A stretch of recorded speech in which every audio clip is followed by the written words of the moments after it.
Hey guys, this is Always Improving, and I'm back with another watercolor video.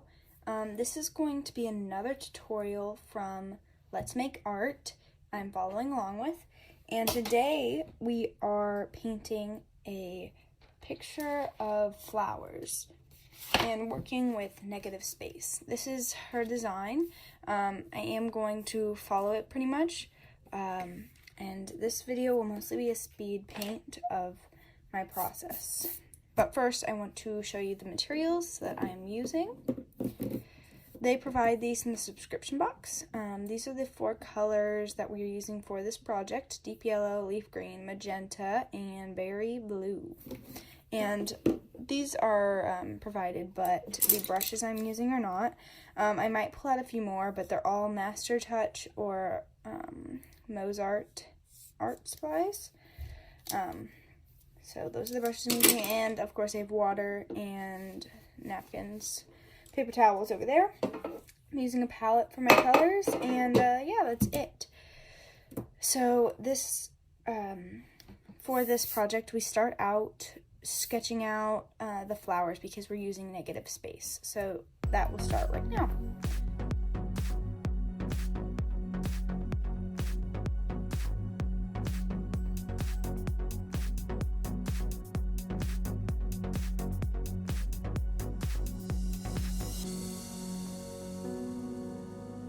Okay, now that I'm done with my composition, it's time to move on to the negative painting. We're going to go around what I have laid out. I'm going to erase some of it just so it doesn't show through. But yeah, now I'm going to start negatively painting. Yeah, I'm just going to be negatively painting around the 3 main daisies. I didn't really make that clear, but the 3 daisies are the main part of the piece, and so I'm going to paint the background abstractly and with a few leaves, and you'll see me diffuse it in a bit, but I'm painting abstractly around the main focus, which is the 3 daisies.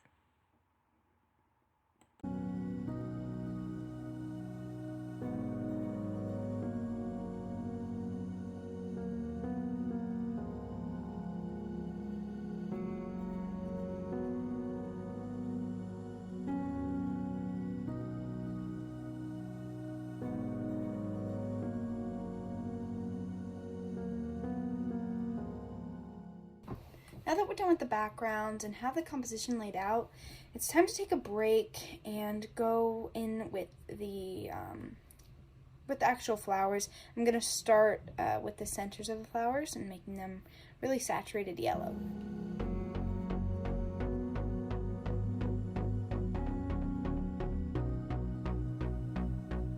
After doing the yellow centers of the flowers, I'm going to go in and do the stems and the petals, and that'll finish the foreground. And so then I'll be able to go back in and redefine my background shapes after I had let them bleed over the canvas. So here you go. I just did this by mixing some light blue gray color to make the shadows of my daisies.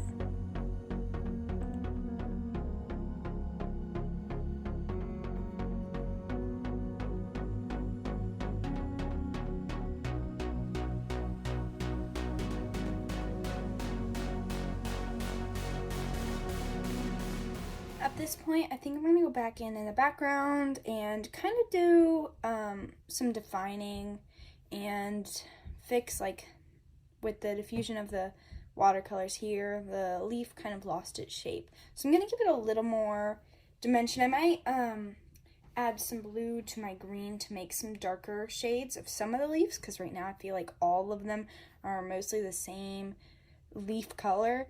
So I'm going to try to vary it up. I really like how down here turned out differently from these, and how the shades of purple are all different, so I might kind of do the same thing with the green, do a little bit different shades throughout the painting.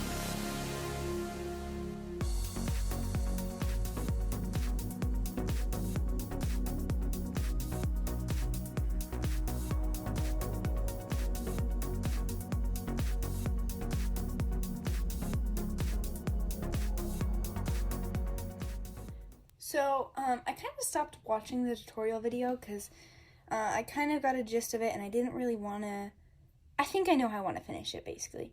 Hers also kind of does this, but I'm not watching the video again, so I don't know really what she's saying.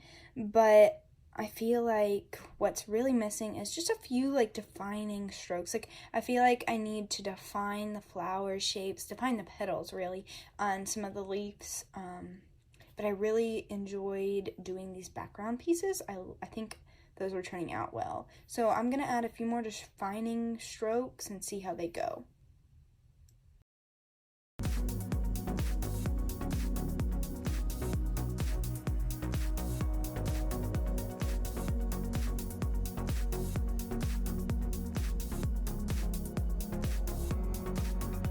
And I think I'm done with the majority of it. I'm gonna add just a little bit, I think, of like, kind of like how I did these background dots. I mean, they're really not perfect like flowers, but they're just kind of like little bursts of color, kind of like this. I'm gonna do one of these, more of a pink one though, up here, because I feel like it's a little blank. I think that'll be done. I might define this leaf a little more since I just added it, but we'll see.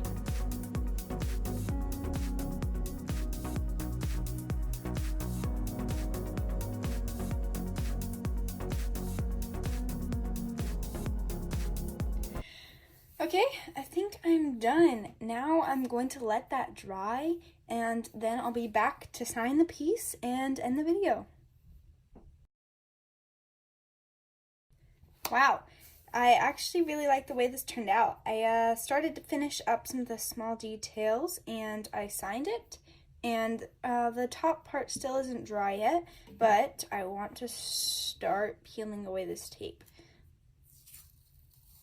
Oh goodness, this is so nerve-wracking. I don't want to mess it up now because I've never done like floral with watercolor before, but I actually enjoyed this project. It was kind of like different from my usual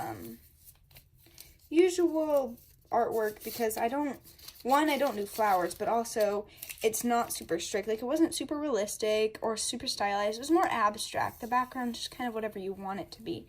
And I think that's one of the pros of getting some sort of subscription box or some sort of lesson, because it tore a little bit there, but that's okay. It wasn't right on the edge, at least. Oh no, it's bleeding a little bit, but that'll be fine too. Anyways, what was I saying? One of the pros of having like a subscription box or doing certain lessons, because you're able to experience and to do things that you don't normally do with your art. So this was different and kind of makes me want to do more like abstract and more just let the water flow, because with this background and the negative painting that I did, it was really interesting to see, oh my gosh, I can't get this tape up, really interesting to see the different outcomes of how just the water and the paint interacted with certain colors and certain, how I drop the water, where I drop the water. Oh, I'm scared. Okay, this one's tearing just a little bit. Let's be careful. Oh no. Okay, I think if I just, yeah, there we go. Okay, it doesn't look too bad up there. I might blend it out in the edges. We'll see. Okay, last piece. I'm thinking it looks pretty good. Oh, tore just a little bit. There we go. Keep it. Oh, wow. Yeah, this looks a lot better than I was expecting. I like it. Okay, I'm going to put up, well, actually, I think this is a pretty good image of the final product. I think I'm going to blend out up here a little bit more. Okay, I don't know how to go about that because that kind of tore. Actually, instead of blending, I think I know what I can do. I have, where is it? Ta-da! A jelly roll. Let's try to fix this together. So I think it's mostly dry, besides like right up here. So I'll just have to be careful and go up. Yeah, this will work. Actually, I'm gonna get out my souffle marker. One sec. Okay, Here it is. So this is pretty much like a jelly roll, but it's 3D is what it says, 3D. It's a little more opaque, I find. It goes on a bit more see-through, but when it dries, it is a lot more white and less infected by the watercolors, even though it still gets a little colored. It's better, I think, than the jelly roll in some cases. So I'm just gonna dab it on here. There we go. And so it won't look very good at the beginning, but hopefully when it dries, it'll look better.